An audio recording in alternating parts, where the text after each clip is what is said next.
Hello ladies and gentlemen, we are back with the final from Nottingham Regionals, the championship which happened in March 2015, shortly after the release of Primal Clash. Now I'm hoping that you've already seen a bunch of videos from this particular tournament. I've uploaded videos from rounds 4, 5, 6, 7, and one of the top 8 and one of the top 4 games, and we've reached our way to the final here. So if you haven't watched those videos yet, I would heartily recommend you go and do so.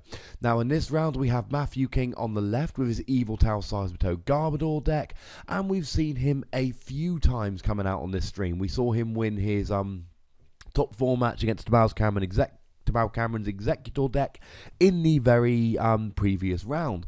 On the right we have Alex Dow, and he is going to be playing Seismitoad Slurpuff, so potentially a lot of Toad there. So we see the flip and we see the handshake, and Alex is going to go first, and he starts with a double Swirlix, that being the basic that evolves into Slurpuff. Oh, and it looks like he has immediately passed, which is pretty bad news. However, if he's got a Slurpuff in hand, Slurpuff allows you to draw 2 cards if he's your active, so we'll be able to draw 2, potentially 3 cards next turn, hopefully draw a supporter and get going. It's one of the downsides of the Seismitoad Slurpuff deck. They tend to play a lot of Slurpuff, and once you've got Slurpuff going, and I'm going to call it Slurpuff and Slurpuff, which I can only apologise now, when you've got Slurpuff going, the deck is incredibly consistent, but unlike a lot of other Seismitoad lists, it tends to play fewer supporters, so that will be something that Alex needs to watch here. Now it's clearly consistent enough. He's made it all the way to the final of a fairly large regional, but he's not playing so many supporters. The deck really kind of runs when it's going, and that's really, really useful. Unfortunately, it can be a little slow to get going at times. So Matthew started off, he's also not had a great start, but he has an Ultra Ball, he's gone for a Jirachi, and he's playing another Ultra Ball. So he's already got rid of a Pokemon Center Lady, that looks like it might be a Lysandra there, and a Muscle Band and something else as well. He's gone for the Toad, and the reason here is very, very simple. In the Seismitoad mirror match, it's all about the Toad. If Alex gets going, what he's going to want to do is essentially put Headringers on all of Matthew's Pokemon, and he's going to play his Hammers. Alex is playing Crushing Hammer, and he's playing Enhanced Hammer, and he's playing Super Scoop Up. And if Alex gets going, he can basically stop Matthew doing essentially anything. Now, Matthew, speaking of Headringers, Matthew really is going to want to get, ideally, a Muscle Band on that Seismitoad as he plays the Juniper there to get 7. But any tool, really, what he doesn't want to do is leave himself in a position to be Headringered. At that point, it's going to take free energy to use Seismitoad's Quaking Punch. Now, if you need to use free energy to use Seismitoad's Quaking Punch, that's a problem, because you can only attach a maximum of 2 energy via a double colourless energy in 1 turn. And if Matthew can't use Quaking Punch, he can't turn off Alex's trainers, and if he can't turn off Alex's trainers, then Alex is going to be able to get rid of his energy, and there we go round. So Alex, now the good thing that Matthew did there is, and we do have a Slurpuff, so we are going to be able to see a few draws from Alex here, which is, it's going to really help. You get to draw 1 if he's on the bench and 2 if he's in the active. So there we see an Ultra Ball, and presumably he's going to probably go for a Jirachi here, kind of mirroring what Matthew did. So, Matthew did well there, going for the basic Dark. I don't know if he's got a DC in his hand, but that would have been a bad play. It's much easier, as we talked about in the previous video, it's much easier to discard a double colourless energy for Alex. So Matthew, hopefully here, even if he gets Headringed, is going to have a DCE next turn, and then can start Quaking Punch himself. He's also got a Floatstone on the Darkrai, which is incredibly useful, because it means he can hopefully retreat the Darkrai and start using Quaking Punch next turn. Let's not forget, of course, that Alex does play the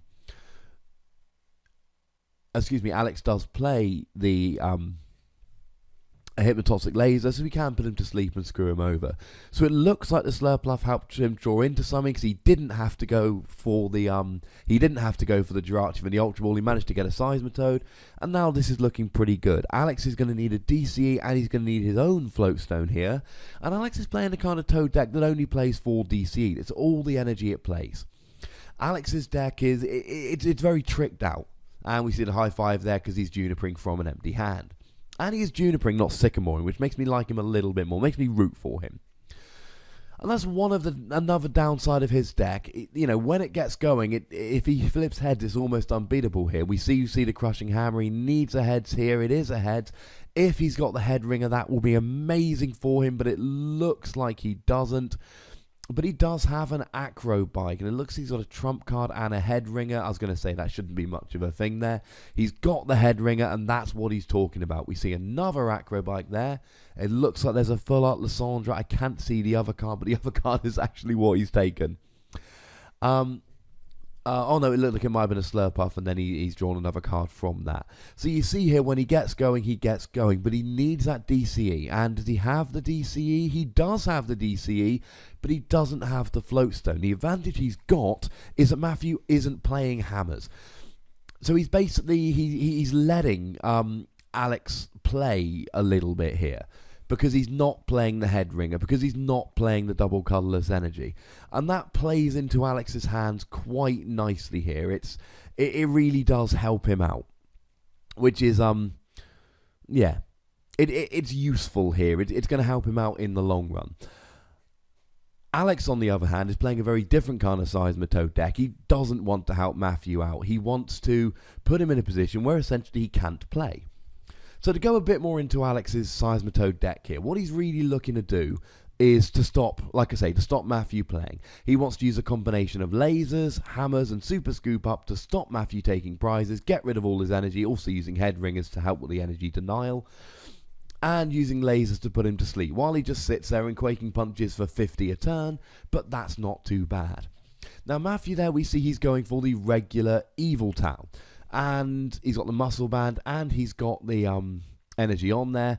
And the reason why he would want to do this is, like I say, Alex is going for the energy denial here. So what Matthew really wants to do is keep a flow of energy going. So by using Oblivion Wing on Yveltal, he gets to attach a dark energy to his benched Yveltal EX. Now Alex can either discard, even if Alex hits a heads on Crushing Hammer here, he can only discard one of them. If he discards the energy off the benched Yveltal EX, then Matthew can just use Oblivion Wing to reattach it next turn. If he knocks the energy off of Yveltal this turn, the non-EX Yveltal, then there's an energy in the discard pile, and hopefully Matthew can just draw one dark energy and then be able to attach it, through Oblivion Wing to the benched Yveltal EX. So we see a Tails on Crushing Hammer there, and we see another Tails, we see a Heads on Crushing Hammer, and he has done the right thing there. He's taken it from the active, because like I say, this way Matthew, and you see a Super Scoop Up. Can he hit it? No, Tails, but we see another Super Scoop Up, and that is a Heads. And this is when Alex's deck gets immensely frustrating. He's gotten rid of and he's got the Floatstone there, so he pops a Slurpuff active so that he can draw 2 cards using Tasting, and then use a Floatstone to retreat it into the Seismitoad. And you can see how annoying Alex's deck is going to be here. He's got the laser. He's not asleep, but in that turn, he got the energy off of the active non-EX Yveltal, and he hit the Super Scoop Up to deny the prize, and he's got the Seismitoad active blocking trainers. So now Matthew is poisoned, and he's trainer locked, and he doesn't have an energy attached to his active, and he hasn't taken a prize from everything he did previously. But like I say, if Matthew's got an energy now, he can attach it to his active Yveltal, and then he can use Oblivion Wing, which will allow him to attach an energy to his benched Yveltal EX, which is going to be very, very useful. But it looks like he didn't, so Alex is already going, and you'll see how fast he's running through his deck. He's got another laser there. He's going to be wanting to play Lysandra's trump card quite soon. The beauty of Alex's Seismitoad deck, of course, and all Seismitoad Slurpuff decks for that matter, the beauty of them is that it doesn't really matter that he runs through his deck so fast, because he can trump card it back in. Big downside of trump card, of course, you put all of your, and there's a Xerasic getting rid of it allows you to discard a special energy or a tool attached to your bonus Pokemon. And he's used that to get rid of the Floatstone on Darkrai. What that means is he doesn't really have any free retreaters here other than that Yveltal with energy on. And that's what Alex wants. Alex wants a position where he can, maybe Lysandra up the Darkrai later and poison it, try and get some easy prizes to stop Matthew playing. So he's doing pretty well here. It's going very nicely for him indeed. Now, going back to the whole Lysandre's trump cards, like I said, the big downside of that is that you cannot, you can't then play a Juniper to draw cards. But if you've got, he's got 2 Slurpuffs out here, and he plays Acrobike as well, so he can use that to draw from his deck. So he can, legitimately be drawing 5 or 6 cards after playing Lysandre's trump card. Luckily there, Matthew has been able to keep an energy on his Yveltal EX, so he's able to put a double colourless energy on the Yveltal, and he's going to be able to attack. No laser, no muscle band, because he's trainer locked, but he's going to be able to attack. And I believe he's going to be able to do 100 with X-Ball or 90 with Y-Cyclone, moving one of the energy to one of his benched Pokemon. The problem here is, of course, that I'm fairly sure, I did play Alex in this tournament, I'm fairly sure he plays Enhanced Hammer as well, and that means that that double colourless energy isn't lasting very long. Oh, we see a laser here, and that is a heads, and let's not forget the Burbank City Gym is out. And there we see the trump card. He's putting everything back into his deck, so he's not going to end up decking out here. And you'll see Alex there just having a little look through Matthew's discard pile. It's a kind of thing you really need to do, well, at the end of a game when you play somebody heading into game 2, or right before you play Lysandre's trump card.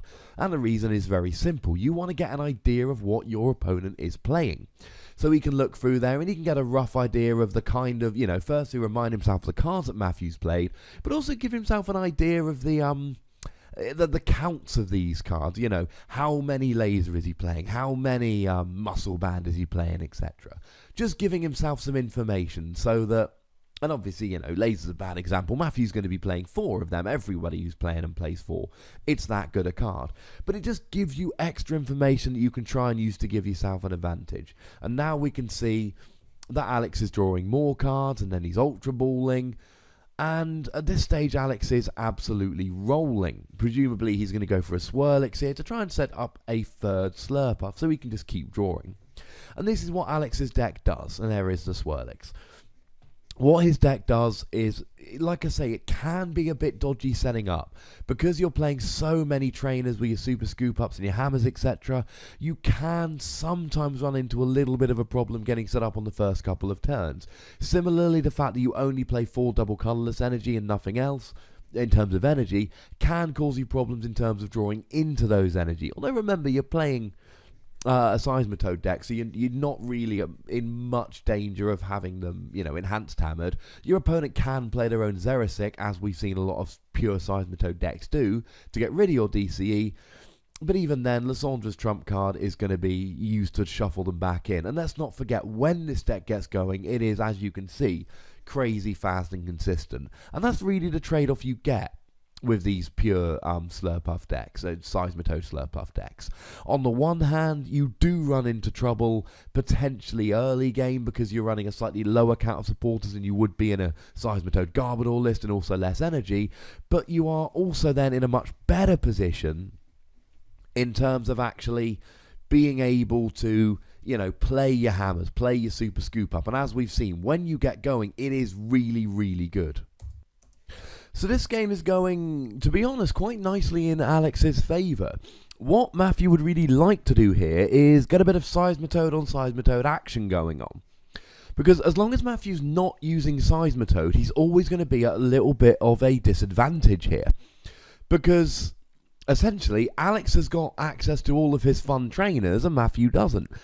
And as we've seen from Alex's deck already, there's not going to be an issue here in terms of, oh, it's alright, Alex has run out of crushing hammers. Alex has run out of Super Scoop Up. Now I'm going to be okay. That's not really the way it works. Now the good news is Matthew, as you've just seen, has been able to get a KO on that Seismitoad using Y-Cyclone. He's been able to 2-hit KO it. So, I've been saying a lot of good things about Alex's deck. It's far from perfect here. It's essentially perfect if and when you can hit heads. And if you can't hit heads, things start to go pretty darn south pretty darn quickly. So what Alex needs to do here is basically keep up a steady stream of crushing hammers, enhanced hammers, and there is the enhanced hammer. Yes, I believe he just computer searched for it. keep up a steady stream of hammer. Oh, and there is the end, which is going to help because that's going to put Matthew down to 4 cards and Alex to 5.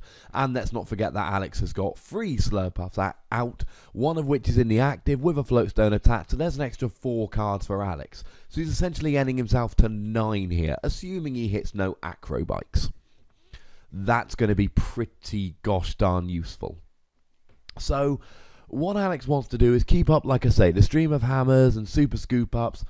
What Matthew needs to do is basically get a bunch of 2-hit KOs and hope Alex doesn't hit too many hammers and super scoop ups. And if that sounds a little bit too simple, I'm afraid, ladies and gentlemen, that's what this game is really going to come down to. Now, ideally, what Matthew would do is he would basically get a stream, or not even a stream, he would get a Mewtwo or an Yveltal with a buttload of energy on, and just start smashing and getting 1-hit KOs on Alex's Pokemon.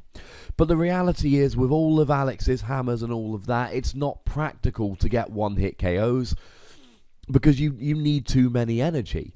Now, the good news for Matthew is that Alex is never really doing that much damage. 30 damage for a Quaking Punch, 50 if he's got a Muscle Band attached, plus whatever he can get from lasers. But it does rely on the fact that, he doesn't need to do big attacks. So what Matthew needs to do here is, ideally he wants to get a Mewtwo smashing for loads of damage. But even if he can just get, an energy here, he can X-Ball for 80. Next turn, he can then attach another energy and X-Ball for 100, and that'll get the KO on Seismitoad. The problem is, Alex has now got a turn, and he's got those 3 Slurpuffs out.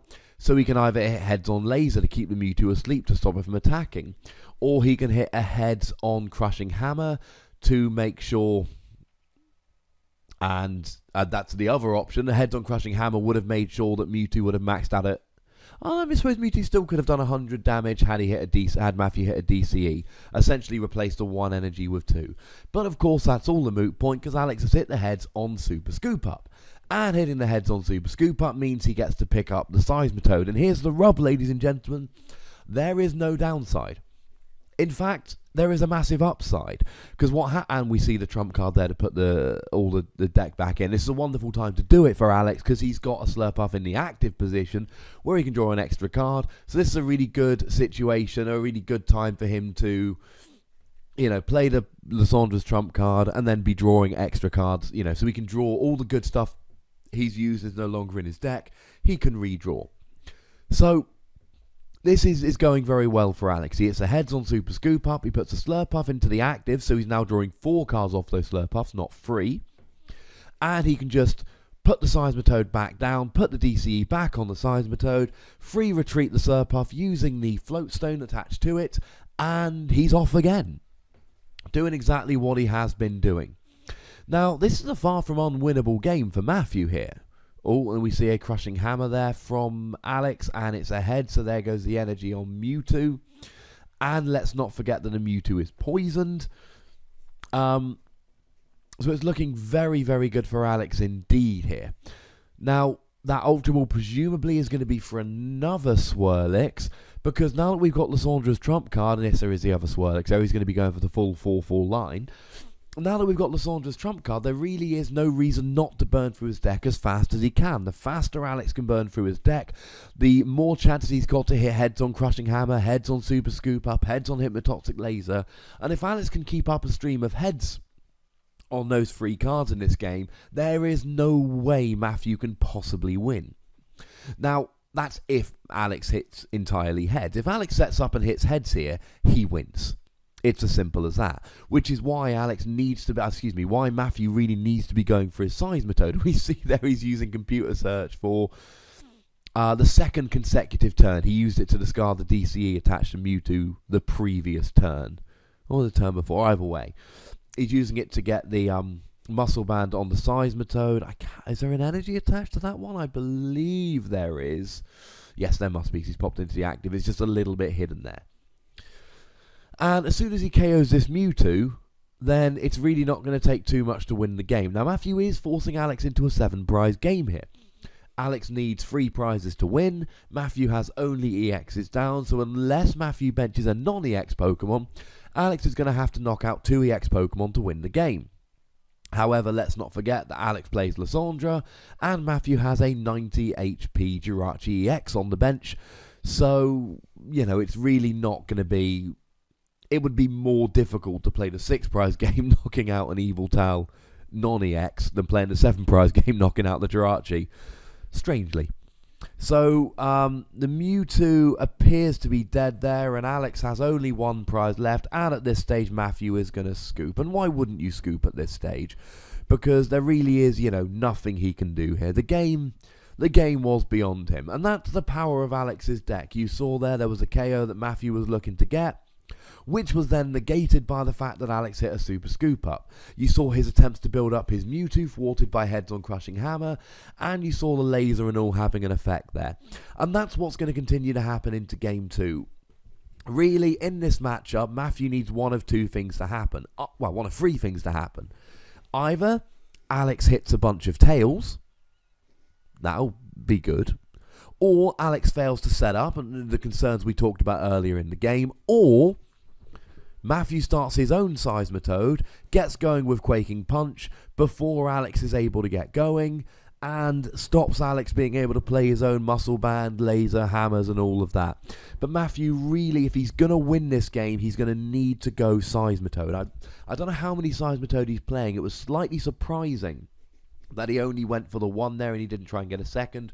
But let's not forget, ladies and gentlemen, that he was trainer locked through pretty much the entirety of that game, so it might just be that he was never in a position where he could search for one. So Alex is 1 game up here, and it really is going to come down here to, if Alex sets up and keeps hitting a few heads, he's going to win. Matthew needs to either hope he doesn't set up, hope he hits tails, or for something which is in his control, Matthew is going to want to be going for Seismitoad here. That's how he's going to get the win in this game. So as we head into Game 2 here, as always, I would just like to give a quick shout out and thanks to Terry Goodacre and Matt Blower, the 2 lovely people who actually facilitated me getting these recordings. They did the recordings at the venue at the event, and then they sent the recordings over to me so that I could commentate and put it up on my YouTube channel for you lovely people. So thank you very much to Matt Blower and Terry Goodacre, the people who sorted this out. They are fantastic chaps, and hopefully they're going to be able to sort me out with other tournaments like Yveltal Regionals, which happened 2 weeks after this, and hopefully they're going to be able to, give us some more content to get up for you lovely people. And if you did notice just a little blip there and a slight change in the audio quality, I have had to record this in 2 goes. Long story, boring story, but we've seen Game 1, let's go into Game 2. So Alex won last game, so Matt's going to be going first this game, and we see a Trubbish start and a Seismitoad start. Now, this is potentially good for Matthew here. Garbodor's good in this matchup. Now, he'll need to get down the Floatstone this turn. That's very, very important. He's going for the Ultra Ball, and he's got to go for Seismitoad here. The only way he's really going to win this game is to really make sure he goes for his Seismitoad and starts trainer locking Alex as quickly as possible. He needs to turn off those hammers. He needs to turn off those lasers. He needs to stop Alex doing essentially everything that he can as quickly as he can. Oh, but he apparently has no supporter, so he's had to go for Jirachi. I suppose this just, backs up once again how useful it is having Jirachi and how kind of needed Jirachi is in a lot of games nowadays. So he gets the Verbank down, and he's got the laser, and that is brilliant. Now, we know that Alex plays a bunch of Floatstones. We've seen that already. Alex is now really going to need a Floatstone and another Toad, or else that Toad's going to sit there dying from poison. I don't believe we've seen any switch or escape rope from Alex.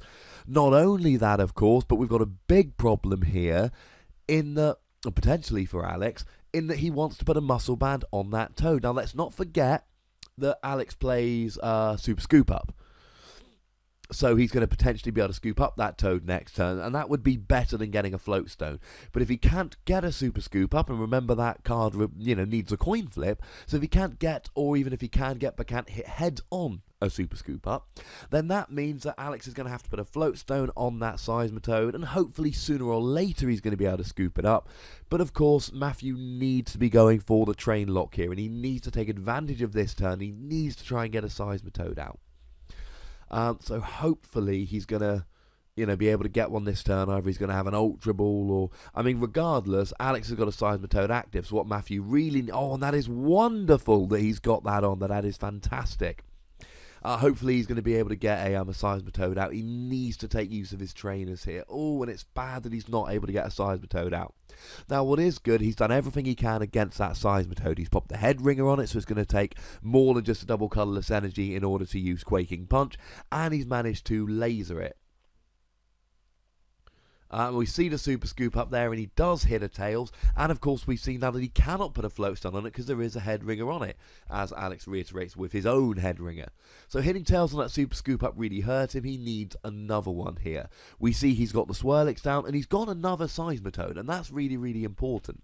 Now, the other advantage is, I believe, I could be wrong about this, we've seen a few games from Matthew here, but I've watched a lot of games. I want to say that Matthew doesn't play Enhanced Hammer. Oh, and there's a Lissandra's trump card, which shows that Alex really doesn't have all too much there, unfortunately. If he had a Juniper there, he would really want to be playing it.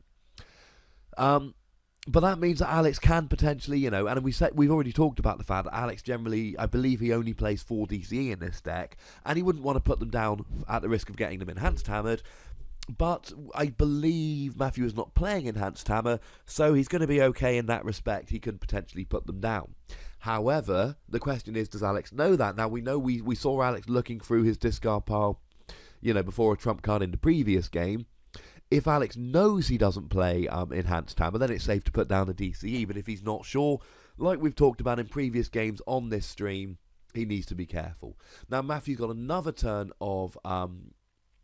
trainers here, so he's got the Garbodor down. He really needs to get a Float Stone, and we see the Juniper there. He needs to get a Float Stone on that Garbodor to turn off the Slurpuffs, and he needs to get a Seismitoad. That's really important.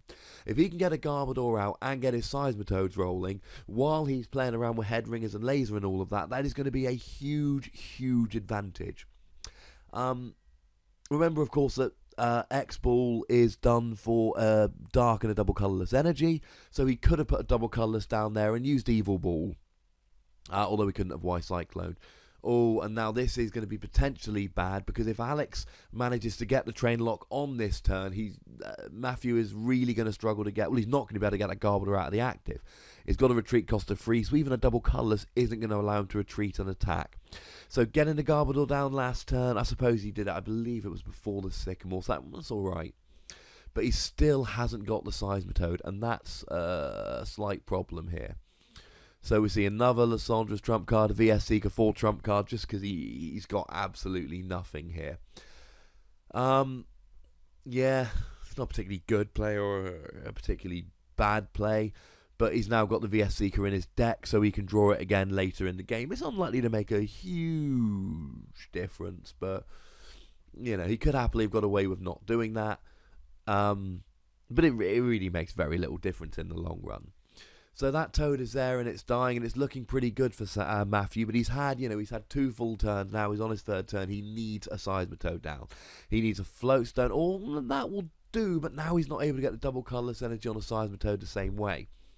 And when he puts the Seismitoad down, it is very important here that he also gets a Muscle Band on it, because we know that Alex plays Head Ringer, and sooner or later Alex is going to be able to get a Head Ringer out. Alex is drawing dead, but he's going to get going at some point, and when he does, he's going to need that Head Ringer to put on the Seismitoad, but Matthew can get away with that. Now, just because if he gets a Float Stone on the Garbodor, it should be remembered that Alex plays Xerosic here, and Xerosic is a supporter that allows Alex to get rid of the tool on a Garbodor, and then Alex can Trainer Lock him. Now, question is, does Alex have anything here? The Seismitoad is dead, Matthew's up by 2 prizes. Oh, and it looks like he's just pretty much passed straight away. Oh, there's an Acrobike. Alright, so... And we see the DC, and we see the Anand here. He's going, no. So he didn't pass. He took his 2 prizes with, by retreating the Garbodor using Dark Cloak's ability and putting the Yveltal up. Now, however, The problem here is Matthew's not had a good enough start. He's got 3 energy down, and that's quite good, but all it's going to take for Alex is a laser to, pretty much take out the Yveltal, and then a couple heads on Crushing Hammer after that baby Yveltal has gone down, and he could be rocking quite nicely. Now remember that although Headringer increases the cost of the attack by 1, it doesn't diminish the damage done by Evil Ball, except I suppose for the fact that it stops Matthew putting a muscle band on. So there was no laser there are no Slurpuffs, but Alex has gotten going. This is one of the things I talked about in the previous game, this particular Seismitoad list, this Seismitoad Slurpuff list. The problem with it is that it tends to rely on Slurpuff to get going. And you've got Acrobikes in there as well, and it plays a lower amount of supporters. And yes, everybody plays VS Seeker, but VS Seeker doesn't help until you've got a supporter in the discard pile. That's why Alex played the Trump card a minute ago, because playing the Trump card got the VS Seeker back into the deck, so that now there's 1 extra VS Seeker in the deck that Alex can use, now that he's got supporters in the discard pile that he can take advantage of. So that's useful in that respect, but it's not very good VS Seeker when you get, when you're in the first turn or two, and that's the problem that Alex, we saw him have here, and a tiny bit in the last game, but mostly in this game. Lower supporters, 4 energy, it's very, very difficult sometimes to get going. So we see the Crushing Hammer, and there's a Tails. We still don't have a tool on that Garbodor. We still don't have a Seismitoad up. What Matthew's done here is he's built up a big Yveltal, which I suppose it's a big or go big or go home play. At the moment, he's doing 80 damage with that Evil Ball from his energy.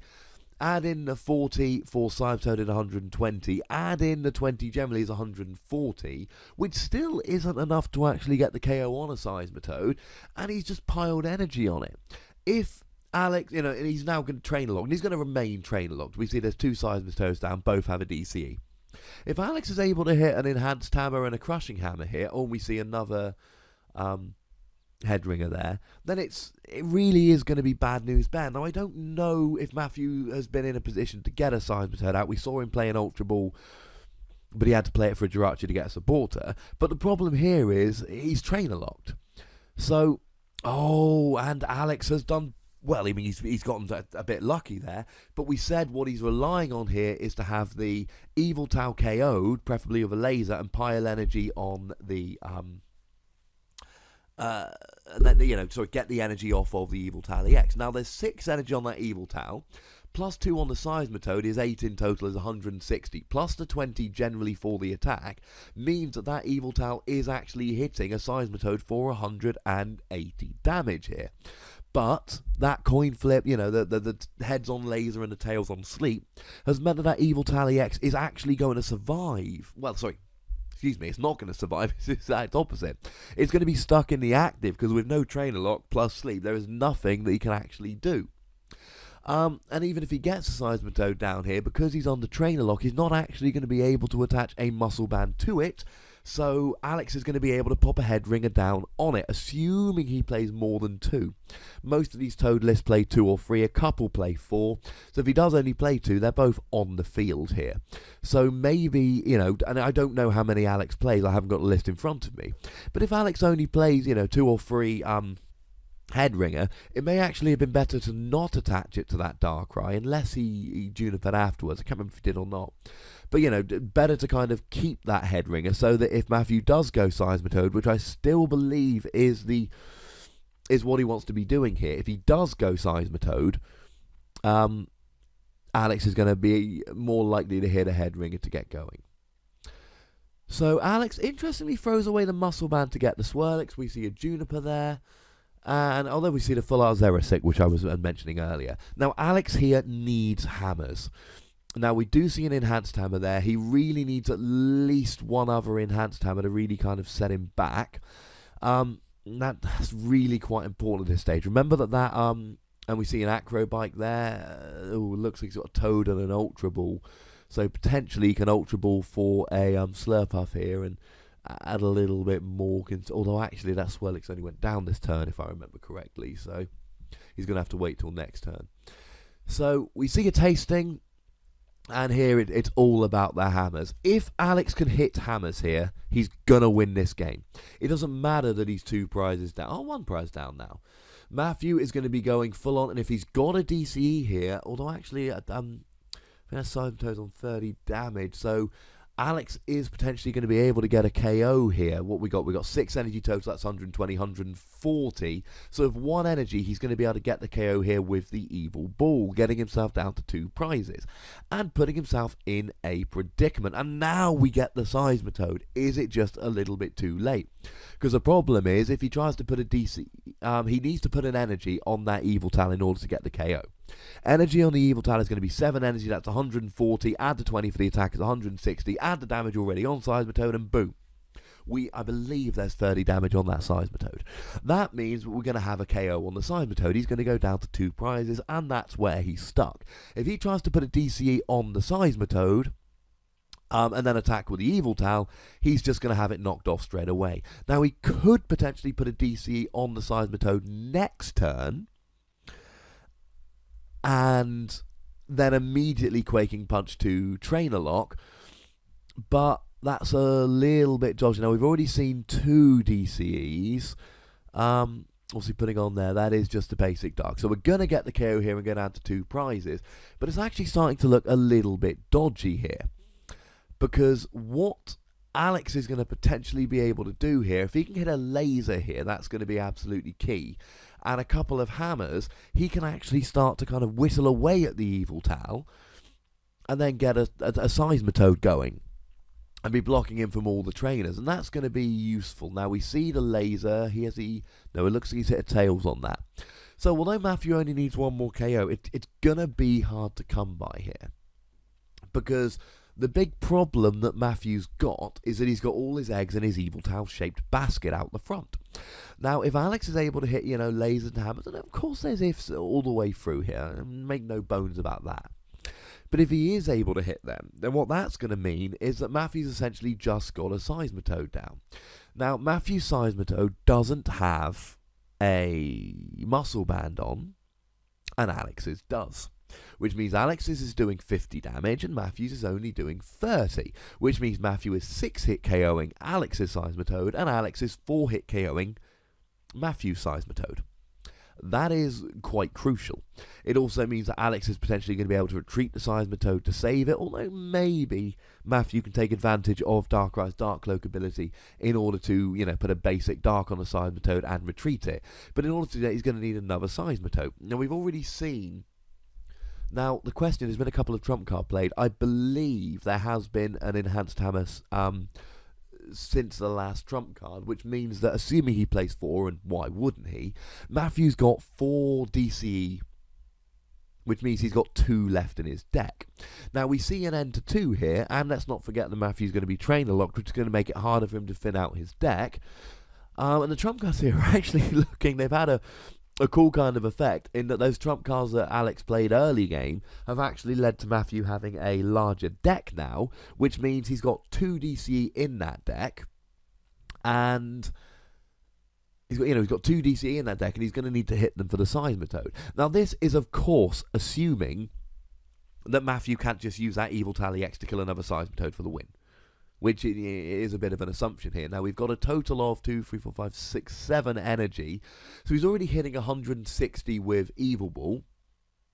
So he's just going to need 1 energy on the Yveltal to KO the Seismitoad, and it's on. So Alex needs a hammer here, preferably an enhanced hammer. He needs to hit this. And he does hit it, and he gets rid of the DCE, which is... It's always painful when you're having a crushing hammer for... to get rid of a special energy when you play Enhanced Hammer as well, but he couldn't put Matthew in a position there to potentially get a KO, there and then. So even if Matthew plays a DCE here, he needs 3 more energy. He needed 1, 2 got rid of, now he needs 3. He cannot play 3 energy this turn, which means that Seismitoad is not being KO'd this turn. There's no muscle band, there's no lasers going in because of trainer lock and because of that head ringer, so that Seismitoad on Alex's side of the field is surviving this turn. Now, that is not a good play. That is not a good play at all. Unless he's going to retreat and go to the Seismitoad. Okay, I take it back. This is a better play here. the problem is, he's kind of playing into Alex's hands a little bit here. Now but like I say, that Matthew Seismitoad is going down first. Now the big and we've got the trainer lock here. Now, and there we see Lysandra on the Darkrai, and this is lovely. Now Matthew is potentially trainer locked, and it doesn't look like he's got the dark energy. He's had to pass. Alright, so essentially what's happening here, and now Alex is going to try and get rid of that third DCE, and that means that Matthew is essentially going to have one DCE left in a big deck with not a huge hand. And he's been able to hit it. He's got to go for the DCE here. He's got to go for the DCE. Yes, he has. Alright, now, even though Matthew is 3 prizes up, this game is rapidly switching in Alex's favour. That Darkrai looks like it's going to go down. There's a half-dead Yveltal on the field, and Alex's Seismitoad has... It looks like it's got 60 damage, or is it 80 damage? No, it's got 80 damage on here. I think that's 80. Now, what would be potentially... In fact, what Matthew needs to do here is hit a Dark Energy. Now, that Yveltal would actually be doing Evil Ball for 120 damage, which I believe would KO that Seismitoad. And then, he'd need his 4th DCE, which is asking a lot. But if Matthew could hit one Dark Energy, then he can free retreat the Darkrai using his Dark Cloak ability, get the KO with Yveltal, and we notice that Alex has no Seismitoads out. That will put Alex on a very short clock to hit a Seismitoad. Oh no, that would be the win, sorry. There's no clock here. Matthew's got 2 prizes left. A Dark Energy hit. And he didn't hit the Dark Energy, so he doesn't have the win. Alex, as previously mentioned now, he needs to get that Seismitoad out of the active. He does not want that, because that Yveltal is in a position to come up and get the KO. What Alex needs to do is get a fresh Seismitoad out. And is that not just going to... I don't understand what's happening here.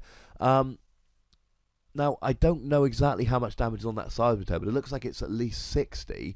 The free energy on the Yveltal with the DC on the Seismitoad is 100 damage. Add the 20 Evil Ball puts it at 120 damage, which will KO the Seismitoad and give him the win right there and then. He's put the Garbodor active, but he's trainer locked, and his Darkrai is dead.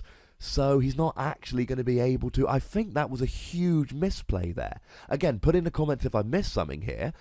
But that Yveltal has 3 energy on. That Seismitoad has 2 energy on. That's 100 damage with Evil Ball. Add the 20 damage for Evil Ball anyway, and that's 120. That Seismitoad looks like it's got 80 damage, but at least 60. And that would have been the KO. And that would have been the win. By putting the Garbodor active, he's trainer locked and can't get a Float Stone out. He can't free retreat with Dark Cloak because his Darkrai has just been KO'd. Now, Alex needs to not have that Seismitoad active when he kills the Seismitoad. That is absolutely crucial. Now, Matthew could here potentially get the win on a DCE next turn, because I believe Garbodor has a retreat cost of 3. He's already got 1 energy on him, so if he can hit a DCE next turn, and that is a big if, but if he can hit a DCE next turn, he can retreat the Garbodor, and then when he retreats the Garbodor, he can then do 120 damage with Evil Ball. Now, I know there is a head ringer on that Yveltal, but remember Evil Ball only takes 2 energy to actually, in order to do the attack, and, you know, that means it's raised to 3 energy with head ringer, but he's got 3 energy on it, so that's not a huge problem. So unless I've missed something, Matthew's just thrown away the game there. Because he literally has 2 prizes left, and he had an Yveltal that was able to get the KO. Now we've seen the Seismitoad get recycled, and it's looking good here. So we got a tasting there, and Alex's deck is now doing what it does. Now, I suppose this really kind of mitigates. Now, I've mentioned a couple times about Alex's deck. I've mentioned the fact that it can have slightly slow starts due to only playing 4 energy in a reduced support account. But then we get to this stage of the game, and it's, does anybody care? I've just checked. Garbodor does have a retreat cost of 3. Because at this stage, it's kind of, well, who really cares? Yeah, he went down by a few prizes, but now he's got the trainer lock on. He's got 4 Slurpuffs out, and then he needs to get a second Seismitoad here, so that he's got, you know, so essentially he's got, because there's no point, so he can retreat the Seismitoad or whatever. I suppose if you've only got one out, I suppose you don't maybe need a second one here, because he's only really using Super Scoop Up to heal them, and at the end of the day, he's got a Slurpuff out with a Float Stone, so he can just hit Super Scoop Up. If his Seismitoad goes down, he's lost the game anyway, so I'm not entirely sure he needed that to happen. Now, that was a brilliant play, because now that Garbodor's got 80 damage on, and he's poisoned. There's a Burbank City gym out. That Garbodor is going to die going back into Alex's turn, unless Matthew has a DCE here, which would give him the game. He needs that DCE. DCE to retreat the Garbodor. Oh no, it wouldn't give him the game, of course, because Seismitoad's been healed. I just don't see a win here. Now, that's why I don't think Alex should have benched that other Seismitoad. He doesn't really need it. If a Seismitoad goes down, he's lost the game. If he's able to hit a heads on Super Scoop Up, he can just put a Slurpuff active, retreat, and then just bench the Seismitoad he's just used Super Scoop Up on. So I don't think Alex needed to bench that second Seismitoad. Now, I think that might have been a little bit of a mistake on his part, but if he's got a Super Scoop Up or if he's got a DC, he's fine. He also put a Muscle Band on it, so he's not able to play a Float Stone and retreat it here. But he's got the DCE, and there's the computer search, and he's got it all wrapped up here. He's got everything he needs. He's going to KO the Yveltal, and unfortunately, there's nothing Matthew can do. The computer search there is for the Hypnotoxic Laser to potentially put the Yveltal to sleep, to do a bit of extra damage. Now, I can't see exactly how much is on the Yveltal from this angle, but Alex is going to do 50 damage with the Quaking Punch, plus he's going to do 30 for the laser, and then 30 and all of that. And he even plays the end to try and get rid of Matthew's options. But there's nothing Matthew can do here. I mean, at the moment, given that there is a head ringer on the Yveltal, so there's going to be no chance of a muscle band going down, he's doing 100 damage with Evil Ball. If he's able to hit double colourless energy, he's doing 120. Because it's 5 energy plus the 20 for the attack generally. Even if he hits a double colourless energy, he's doing 160. He's Trainer Lock, so there's no laser. So there isn't going to be a KO on the Seismitoad next turn. He could potentially manually retreat the Yveltal. It's got a retreat cost of 2, put a DC on the Seismitoad and Trainer Lock him, but clearly that's not happening.